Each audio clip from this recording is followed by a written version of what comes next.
Hello, and welcome to another episode of the Real Estate Investing Club, the place investors go to learn tips, tricks, and stories from other investors in the field. If you feel we provide value to you, go ahead and hit that thumbs up, share whatever it may be, and if you'd like for us to cover a specific topic, let us know in the comments or reach out to us through our website. Today we have a very special guest, so buckle up, grab your pen and paper, and enjoy the ride.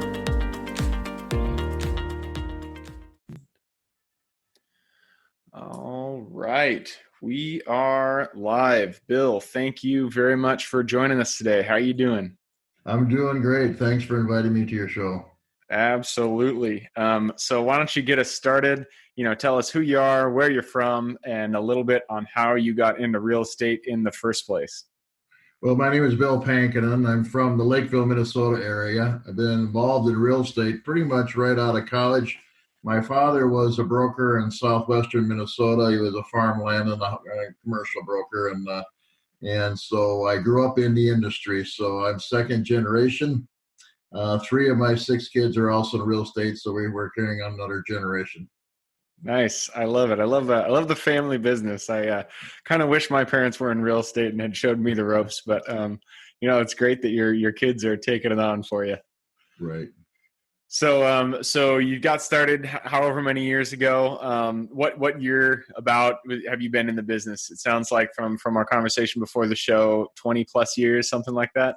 Well, actually, it's over 40. I kind of hate to say that, but it's over 40 years. But so I started in the late 70s, and each decade, I always tell people, if you've been in real estate long, every decade has something that's going to challenge you in the real estate industry. And so I've been through, as you well know, high interest rates, several recessions, bank failures, dot-com crashes, and now we have a new one, the pandemics is a new one to add to my list. So I've been through quite a few of them. I think the biggest advantage I got, and at the time, looking back at the time, it didn't seem like a very smart deal, but I started out in a small rural Minnesota town, which made me have to learn how to do a lot of different things in the real estate industry. So I not only had to learn how to do residential, but I had to learn how to sell drive-ins and hotels and farms and anything that was for sale. That's because that's how you made it make a living out there, because there wasn't as many opportunities. So at the time, it didn't seem so cool, but looking back, it was a great way to get started in the industry. I love it. So you've been through all the ups and downs that real estate could possibly throw at an individual. It sounds like you've been in every aspect, every niche of real estate. So you have had an illustrious career, and I'm sure you'll be able to share a lot of your wisdom with us today. So kind of tell us, bring us to the modern day. What is it that is your bread and butter? What are you doing now in real estate? Well, I'm the regional owner for EXIT Realty Upper Midwest, and what I do is I open up new real estate offices in a 6-state area, so North and South Dakota, Minnesota, Iowa, Wisconsin, and recently I brought on Illinois. So I help brokers and their agents get started in the business under our franchises, and so in the last 6 years or so, we started with 8 offices. Today, we are pushing over 80 offices, and I started with about 120 agents. We're over 1,000 agents today, so we've grown really fast. What's fun for me, being involved in the industry this long, is having the opportunity to help agents who are just getting started in the business or who want to have more exposure, and whether they're working with investing with clients or they're going to get involved in the commercial part of it. I can kind of help them with the do's and don'ts, because I probably did a lot of don'ts, and so I got a great education of what not to do, and I try to save agents time and money from doing things wrong. I love it. Yeah, no, I've pretty much every guest that's been on here has said, if you really want to get a leg up in the industry, you got to find a mentor. Sounds like you were a mentor to many agents, many investors out there. So I applaud you for that. Anybody who is a mentor to other people, I really appreciate them doing that. Makes the entire industry better. So this is a real estate investing podcast. So I want to kind of focus in on that side of things. You work with a lot of agents, and they work with a lot of investors. From the agent's perspective, from the brokerage perspective, what is it that an investor can do to kind of work with the broker to get to find the deals on market that they're looking for? Well, I think what happens with a lot of people is I think there's a lot of investors, or a lot of people who own real estate that probably have a piece of real estate that they really don't want. And I call those don't wanters. And what do you do with them? Maybe you bought a lake home and you have this extra lot next to you that you were always going to expand on, but you never did. Or maybe you own a lot in town that you thought you were going to do something with. Or maybe you got a warehouse that's just not able to keep full, or, so I always encourage agents to go out there and be able to look for situations like that, and then it kind of gives you an opportunity, because there's always those investors out there who are always willing to say, I'd rather have that lake lot than I would this duplex in Minneapolis, as an example. You know what I mean? So that gives the opportunities for exchanges and, the transfer of collateral, however you want to do it to get the deals done. And that's kind of what I've always been under that way. I always try to look outside the box when it comes to investing in real estate, because, if you get creative and find the right people, there's always somebody willing to look at something. Nice. I love it. And do you invest in real estate yourself, or are you mostly focused on the brokerage side? I've over the years have invested in lots of different types of real estate. So farmland, apartments, townhouses. I've done flips, and done. There isn't too much kind of real estate that I haven't owned. I also did some new construction development. Also had a property management side of it as well.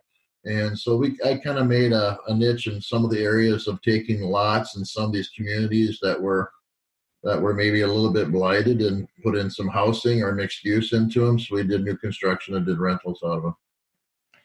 Wow. So you have been all over the board when it comes to investing. I love that. Yeah, I've spent a lot of time in city halls. Yeah, I can only imagine. The one thing that really jumped out at me, I mean, this isn't super useful to a lot of the listeners, so I apologize for taking the show this way, but you mentioned that you have invested in farmland, and that is super unique. I've never heard of anyone doing that. First, how did Yeah, well, I grew up on a farm, and as I've gotten older, I knew that the apartments, it did involve a lot of consumed time in terms of management, because you have the month-to-month deal. And I found one thing about farmland: it's fairly boring, but guess what? There's not a lot of management involved, and so my dad, believe it or not, he flipped farmland, believe it or not. So he would go to farms and fix them up. And we had a bunch of us boys in the farm, so we had a lot of labor. And we'd fix them up and he'd resell them. And that's kind of how I got started investing in real estate myself. I started buying farmland, and of course, during the days of no banks were writing mortgages back then, we sold them on contracts and contract for deeds. And many of these farms had 4 or 5 contracts, one on top of the other. It wasn't uncommon. Wow, that is interesting. And so you basically repositioned farms. Does that, I mean, I don't want to go too far into this train of thought, but I'm just so intrigued. So you repositioned farms. Did that include like doing anything to the soil, or was it mostly just, cleaning up the land itself, maybe fixing the farmhouse, fixing the barn, whatever it may be? Yeah, we did everything. Most of the time, some of these farmers back then were just, people were struggling to make it work, pretty much like a house in town, right? So we would take it, and sometimes we could take some of the ground that was non-tillable and turn it into productive ground. And I think we were really good at bringing, better forms of farming into the area, because I was doing this in both Minnesota and South Dakota as well. Huh. That is intriguing. So you've had a breadth of experience. I love that. Out of all the different asset classes, asset types, which one has been the most lucrative for you, and then the other just the most enjoyable, the one that you keep returning to because you like the process, whatever it may be?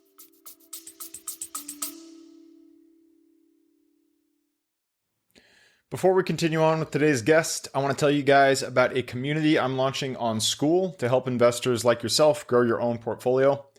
In this community, you'll get access to all the docs I use, all the systems I've built, everything I've used to grow my own portfolio, as well as instructions and guidance on how to get out there and find great deals, how to finance those deals, and then how to manage them for great returns. Since we're just launching it, the price will be set at a measly $20 per month, and whatever price you join at is the price you'll have for life. We will be increasing the price as the group grows, so if you're at all interested in growing your portfolio along other investors, now is the time to join. I will put the link somewhere in the bio or on our podcast website at therealestateinvestingclub.com. So if you are interested, head on over there. With that said, let's get back to the podcast. Well, I guess if I broke that down in several different categories, I think for me, I started out, investing like many do when I got moved up here to the Minneapolis area. And I started out with a duplex, and then from there I went to a fourplex. And then I went to a sixplex, and then I bought several sixplexes, and then I finally went to 10s and 12s. And then I started constructing some of these as well. For me, I learned that, I wanted to have the least amount of management possible. So I went into new construction. So I went into, one bedrooms that were, the tenants paid all the utilities. They were electric, and, they had their own water meters because I just wanted to have it so I had less and less bills. And so I really liked the apartment side of it. I did that for quite a while. I got into the farmland, I guess, because, it's kind of one of my first loves. I think if you grow up on the farm, I think you probably always will like it. And another benefits of owning farmland were, of course, the recreational side of it, the hunting and fishing and whatever else was associated with it. So being an outdoor guy, that was one of the side benefits of owning farmland. Yeah, I grew up not on a farm, but next to a farm, and I love being out in the country, so I can see the appeal there. Flipping it though, I've never heard of it. That's very intriguing. So it sounds like obviously you've been through a whole bunch of type of asset classes, and so from start to finish, all real estate deals, they start with actually identifying and finding the deal. When you are a broker, so you get properties on the actual market, what is the most effective way for you to actually go out and find your next deal, your new deal? Well, I think in today's world, we're in a little bit different deal. I think the residential real estate was a little bit ahead of the game when it came on the commercial side of it, because they really did a good job with their websites and finding properties and really marketing them, like a virtual tour. Now, you weren't seeing very many virtual tours of real estate buildings until recently. And so I think that was kind of maybe what the difference was. And a lot of times is finding the needs. So one thing nice about like industrial or office warehouse is that there's usually a company involved. So somebody owns something, and so I always try to talk tenants into investing into real estate and have the company that you own pay that mortgage or pay rent. So at the end of the day, you have another asset, it's paid for, and it was done. Instead of paying for rent, you're paying yourself. And that asset could be worth $500,000, could be worth $5 million, and so to add that for all the hard years of work, I thought that was really, really important. And I do the same thing with our agents. I'm trying to have them take some of their commission money or their passive income money and start in buying in, just like I did. Maybe buy that duplex, do that flip, get used to start doing that, and then over a period of time, you can start building some cash flow to allow you to, and you also get some tax benefits from the real estate ownership as well. I love it. So you kind of mentor the agents that are under you to buy assets of their own. Oh, absolutely. I think it's so important for them to get involved so they can, if you haven't picked up a paintbrush or a hammer or had to fix something, it's kind of hard to do it. And I think a lot of the young people especially buyers in the residential side, when they walk into a place, if it's not all ready to go, they just don't have the vision to realize that, hey, I can get a loan and I can put in carpet and paint and I can clean this place up. And so I think for those agents that recognize that, they can go a long way. So I know with the apartment buildings I bought, most of them just needed to be cleaned up, exterior and interior. So carpet, paint, and a lot of times soffits and fascia, and put on gutters, make it nice so people could enjoy living there. Make them proud about living there. And then I just didn't have the turnover. Yep, absolutely. And that is where the value is added, is buying those properties that don't look nice, that other people don't want, and then go ahead and putting that sweat equity into it, making them look like new, and capturing that equity on the back end. So I love that. aspect of it as well. So again, you've been through a whole bunch in your career. You have, we all know that real estate, it's a roller coaster. You got ups, you got downs. You said it yourself. You've been through decades of ups and downs in the market. I like to hear about from guests' experiences. We all have that lowest point in real estate, but then on the flip side, we have great lessons that we learn from them. Take us to one of the lowest experiences that you've had in your real estate career, and what was the lesson that you learned coming out of that one? I think during the recession, we had put together a lot of real estate partnerships, and we made the mistake in the financing side to be cross-collateralized. So that means, in other words, if one of the properties had an issue, the bank had the ability to make them all have issues. So it's a bad day when you walk into the bank and start handing over keys of properties that cash flow. And so we saw quite a bit of that during that time. Of course, I've also saw it where I remember a day where I was selling a farm, and this was during the time when there was protests, believe it or not, on farmers because the banks were foreclosing on everybody. And I had show up to sell a farm. I had a public auction, and everybody's wearing red. They had a red bandana back then to show support. Nobody would bid because they didn't want the farm to sell. So I've seen all kinds of different things, but to be important not to cross collateralize properties if you can. That's a big no. I learned a lesson the hard way in that area there. So, and I never go back. I can always go back and look and say, I wish I would have, could have, but you always just got to look forward because they're lessons learned. That's how most people who are really, really good at this, they have to fail. And you're going to, if you don't fail, good for you, but most people fail in certain areas. And I failed many times. I don't claim to know it all. I continue to learn. So even at my age, I continue to take all the classes I can regarding help and different ways to do transactions. So I belong to a couple of national organizations. These are investors like myself and brokers like myself who put together deals that have sometimes had 4 or 5 legs to them. So you always had to get the next one deal because number A buyer had to take care of the C buyer's dilemma, and some of these deals take a year or 2 years to get them done, but usually they're well worth it. But you sure learn a lot. Yeah, for sure. And I mean that is why I love asking the question, is because the best lessons come out of your biggest failures, and I know that's true for myself as well. And so I love hearing those lessons that people learn through those hard experiences. So you did mention, you said one of the biggest lessons that you learned is not to cross collateralize.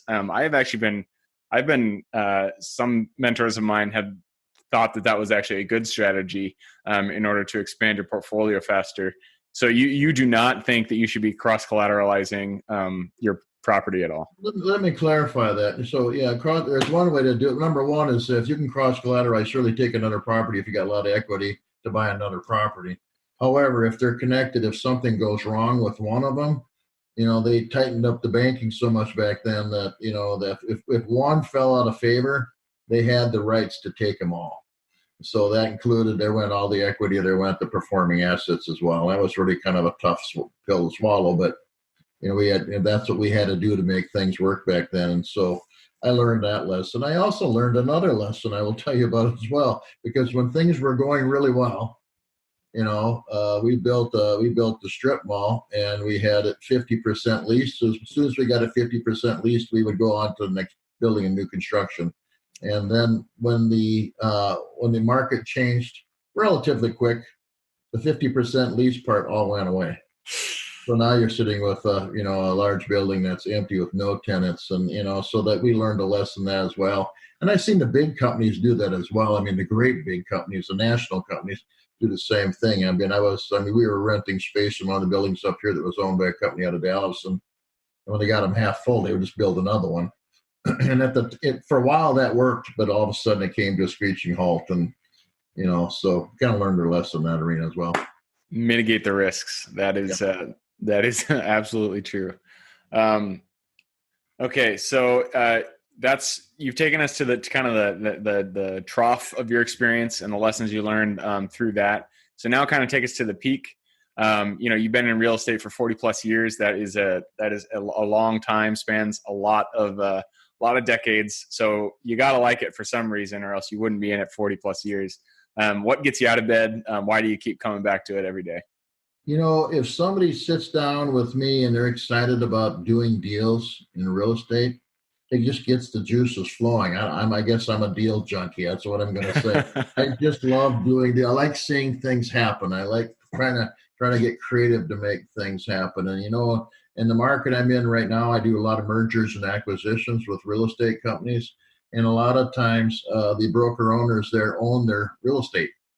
And so when a person's coming in and inquiring property, what do we do with that building, and how does that work out? And so to me, it's fun to see what I can do with them. I really enjoy finding. I like that hard property that really they just can't find a buyer with, and then if I find out what the seller would rather have, I've seen exchanges from everything from boats to helicopters to planes to lake lots, you name it. I've seen all that happen, and it's really a kind of a fun way to get things done.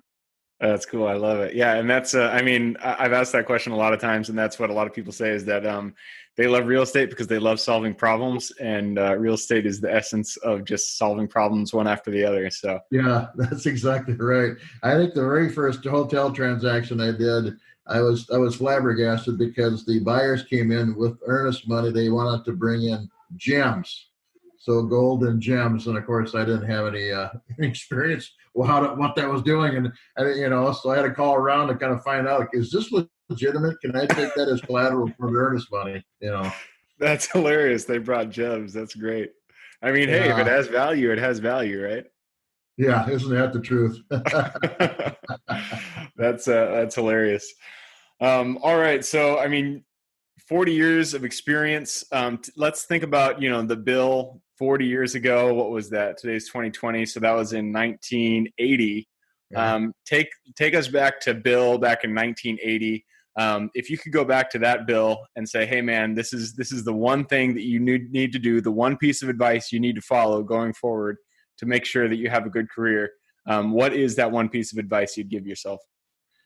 I think the biggest thing that I always was willing to do was I was very good at networking and always making phone calls. And so I was always maybe involved in, a lot of different groups and organizations, just like you guys are there.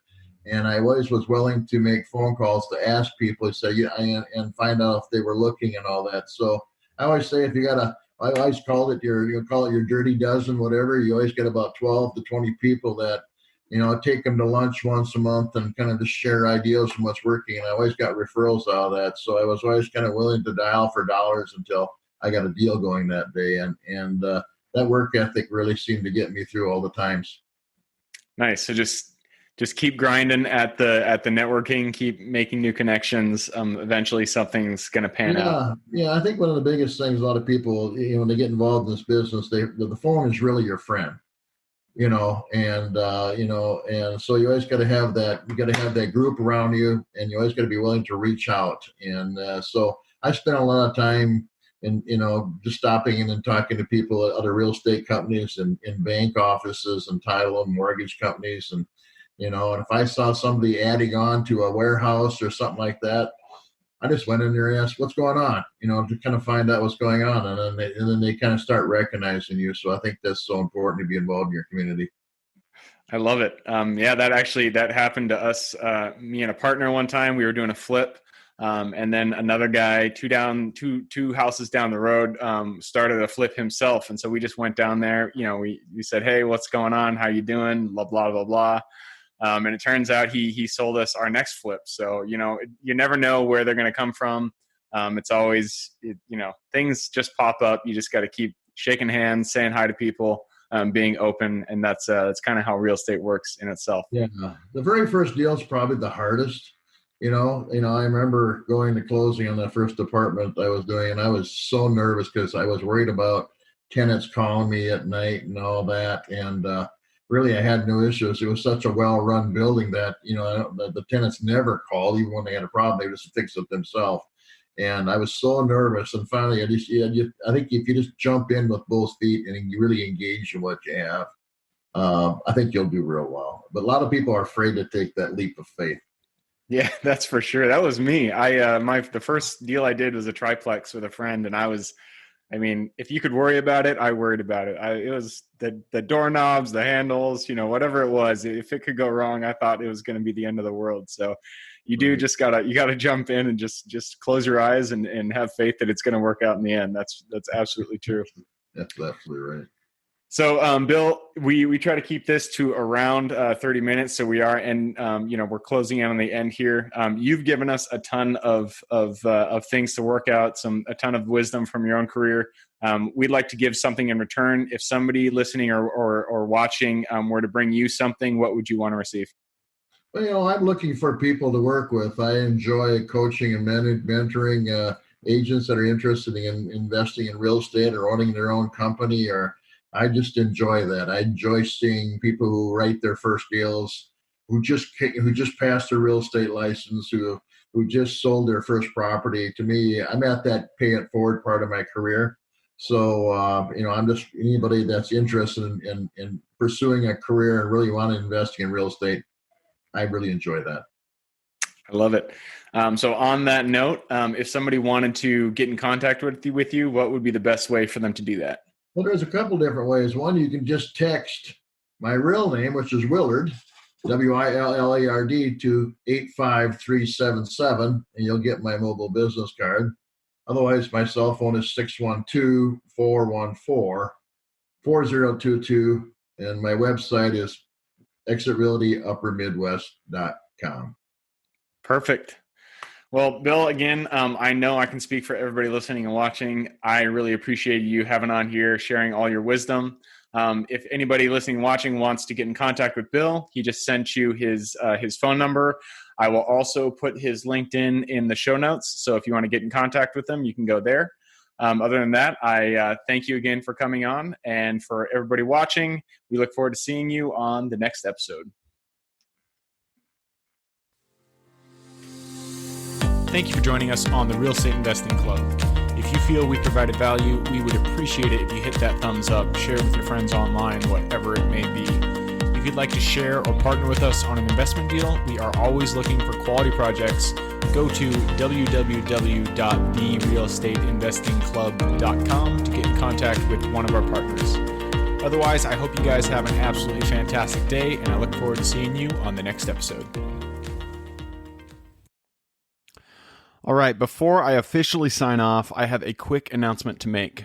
If you're interested in becoming a passive investor in one of my deals, my own company, Kaizen Properties, is looking for capital partners for our upcoming projects.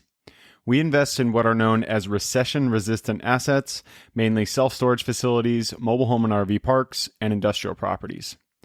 If you're interested in investing and would like to learn a little bit more about my company, our investing criteria, and some of the previous projects we've done, go to the Real Estate Investing Club podcast at therealestateinvestingclub.com and scroll all the way down to the bottom of the page. Click on the Invest With Us button. That'll pop up the investor form. Fill that out, and we will reach back out to you as soon as we can. Or if you prefer a little bit more of a personal touch, you can reach out to me at gabe@therealestateinvestingclub.com. So really, that is it. Again, it was a pleasure hanging out with you guys during this episode, and I look forward to seeing you on the next episode.